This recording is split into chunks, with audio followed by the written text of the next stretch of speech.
कैसे प्रश्न पूछे गए थे। देखो पहला प्रश्न आपके सामने है, फर्स्ट क्वेश्चन आपके सामने है भाई, एंथ्रोसाइट क्या है ना। ये साइंस का प्रश्न अपना आया तो था, एंथ्रोसाइट ये कोयला है, ठीक है। तो एंथ्रोसाइट कोयला है, किस टाइप का कोयला है भाई। पहला कह रहा है ये मुलायम और नमी युक्त कोयला है, दूसरा कह रहा है सर्वोच्च गुण वाला कठोर कोयला है, ये वाणिज्य प्रयोग में सर्वाधिक लोकप्रिय कोयला है, या निम्न कोटि वाला भूरा कोयला है। तो भाई जो एंथ्रोसाइट होता है ये क्या है, ये एक बेस्ट क्वालिटी का कोयला है। बहुत आसान सा प्रश्न था, ये सर्वोच्च क्वालिटी का कोयला है ना, उच्च क्वालिटी का कोयला है, सबसे बेस्ट क्वालिटी का कोयला है एंथ्रोसाइट, है ना। सबसे बेस्ट क्वालिटी का कोयला कौन सा है, एंथ्रोसाइट। आगे देखें तो भाई ये कह रहा है अंतर्राष्ट्रीय अपराध मुकाबला, अंतर्राष्ट्रीय अपराध का मुकाबला करने के लिए सीमा पार पुलिस समन्वय में सहायता करने वाले अंतर्राष्ट्रीय संगठन का नाम क्या है। ठीक है, सीमा पार पुलिस समन्वय सहायता के अंदर जो मुकाबला करता है, जो अंतर्राष्ट्रीय मामलों के अंदर जो मुकाबला करता है, उसको क्या बोलते हैं भाई, इंटरपोल बोलते हैं। क्या बोलते हैं, इंटरपोल बोलते हैं उस संस्था को। क्या बोला जाता है, इंटरपोल। अगला प्रश्न है, ये कह रहा है महारत्न, नवरत्न, लघु रत्न। तो भाई ये जो महारत्न, लघु रत्न और नवरत्न होते हैं ये पीएसयूज के होते हैं, प्राइवेट सेक्टर्स यूनिट के नाम होते हैं बच्चों ये, ठीक है। इनकी कैटेगरी होती है, नाम नहीं होते, पीएसयूज की कैटेगरी होती है। महारत्न है ना, निम्न रत्न, लघु रत्न, नवरत्न, ठीक है। ये सारे के सारे क्या होते हैं बच्चों, ये सारे के सारे हैं, ये पीएसयूज की यूनिट होती है, यानी सरकारी क्षेत्र एकक की यूनिट होती है, इनकी कैटेगरी होती है ये, है ना। जो पीएसयूज होती है, प्राइवेट सेक्टर यूनिट्स होती है, उनकी कैटेगरी होती है ये महारत्न, नवरत्न, है ना। जो बड़ी बड़ी कंपनीज होती है, सीधी सीधी भाषा में बात करें। प्रसिद्ध महाकाव्य रामायण में सीता नामक चरित्र का जन्म स्थान किस कला है, कहाँ है बच्चों बताओ। शाबाश, सीता माता का जन्म स्थान पूछा है तो सारे बच्चे जानते हैं मिथिला के अंदर है। कहाँ पर है, मिथिला के अंदर, ठीक है। चलो उसके बाद अगला प्रश्न, अगला प्रश्न है जीयूआई क्या है। जीयूआई की फुल फॉर्म पूछी थी इन्होंने। जीयूआई की फुल फॉर्म क्या होती है बच्चों, जीयूआई की full form graphical user interface, है ना, ग्राफिकल यूजर इंटरफेस, ये होती है। ऑप्शन ए इसका सही आएगा। जीयूआई की फुल फॉर्म होती है ग्राफिकल यूजर इंटरफेस। नेक्स्ट है अपना 68वें राष्ट्रीय फिल्म पुरस्कार में किस राज्य ने सर्वाधिक फिल्म हितैषी राज्य का पुरस्कार जीता है। यहां से एक प्रश्न पहले भी आया था, 68वां जो फिल्म फेयर अवार्ड है, ठीक है, नेशनल फिल्म अवार्ड जो है 68th, इससे प्रश्न आया था अपना, ठीक है। एक मराठी फिल्म का पहली शिफ्ट में आया था, पहले वाले शिफ्ट में। तो यहाँ पर क्या आ जाएगा अपना, मध्य प्रदेश, ठीक है। कौन से राज्य ने जीता है, मध्य प्रदेश ने जीता है। तो इससे 2 बार वो मिल चुका है भाई, ठीक है। चलो आगे विज्ञान का प्रश्न आ गया। ये कह रहा है निम्नलिखित में से कौन सा कथन ठोस वस्तु की अवस्था परिवर्तन के बारे में सही है।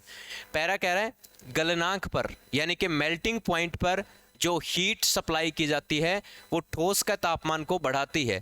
भाई ये बात बिल्कुल गलत है कि मेल्टिंग पॉइंट के ऊपर जब हीट ट्रांसफर की जाती है वो टेम्परेचर को नहीं बढ़ाती, वो इसकी अवस्था में परिवर्तन करती है। किसमें अब परिवर्तन करती है, अवस्था में परिवर्तन करती है, वो टेम्परेचर नहीं बढ़ाती बच्चों। वो क्या करती है, ओनली चेंज इन स्टेट, सिर्फ और सिर्फ अवस्था में परिवर्तन करती है। तो ना ये बढ़ाती है और ना ही बच्चों ये कह रहा है। हाँ, अगला कह रहा है गलनांक पर उष्मा के निरंतर सप्लाई से ठोस के तापमान में कोई बदलाव नहीं आता। ये बात बिल्कुल सही है भाई। गलनांक पर अगर गलनांक मतलब मेल्टिंग पॉइंट पर अगर कोई हीट सप्लाई करोगे तो उसके टेम्परेचर में कोई चेंज नहीं आएगा, बिल्कुल ठीक बात है। अगला कह रहा है गलनांक पर उष्मा की निरंतर आपूर्ति ठोस से तरल अवस्था में बदलने में उपयोग की जाती है। बिल्कुल ये क्या करता है, इसको ठोस से तरल अवस्था में बदल देती है। तो बी और सी इसका क्या आएगा भाई, राइट आंसर आएगा। सही है ना, पूछा था, हाँ सही है पूछा था।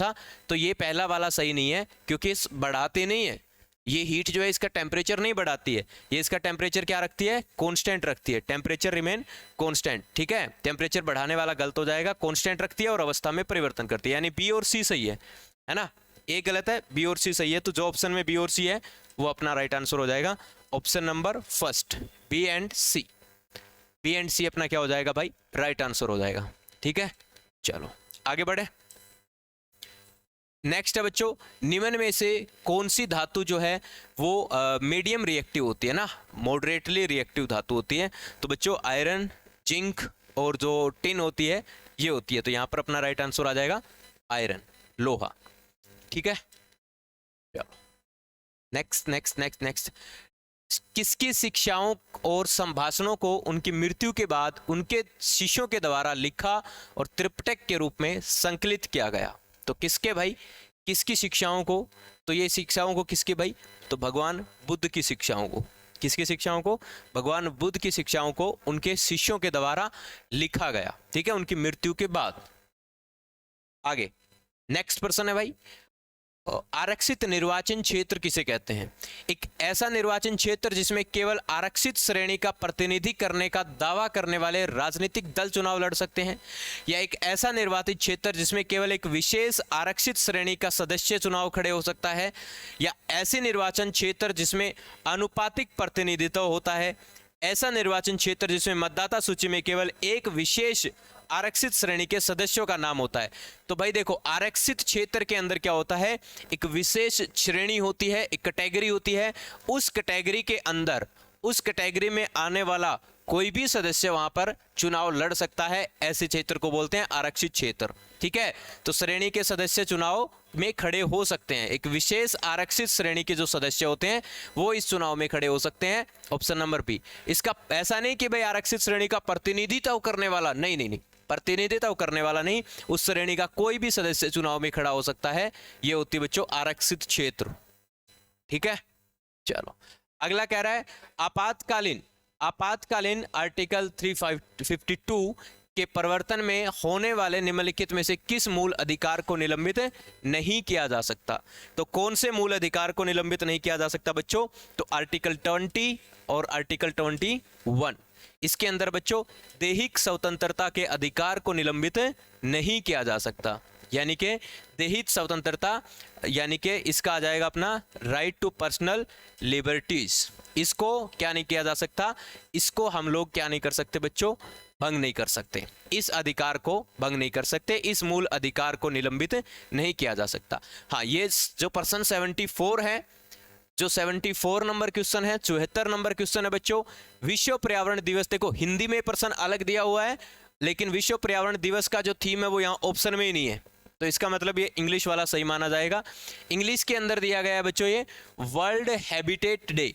वर्ल्ड हैबिटेट डे 2022 की जो थीम पूछी गई है वो कौन सी है बच्चों? तो वह है mind the gap, leave no one and place behind. ठीक है, ये वर्ल्ड हैबिटेट डे है, यही सही माना जाएगा, क्योंकि विश्व पर्यावरण दिवस की थीम यहाँ पर ऑप्शन में ही नहीं दी गई है। तो ये हमारा इंग्लिश वाला ही सही माना जाएगा, मोस्ट प्रोबेबली चांस यही है। अगला प्रश्न है भाई, हो गया क्या? ठीक है, ये भाई ठीक है भाई। तो ये अपने जीके और जीएस के प्रश्न थे। आई होप कि भाई आपका पेपर बढ़िया हुआ होगा। ठीक है, चलिए मिलते हैं फिर, बाय बाय, टाटा।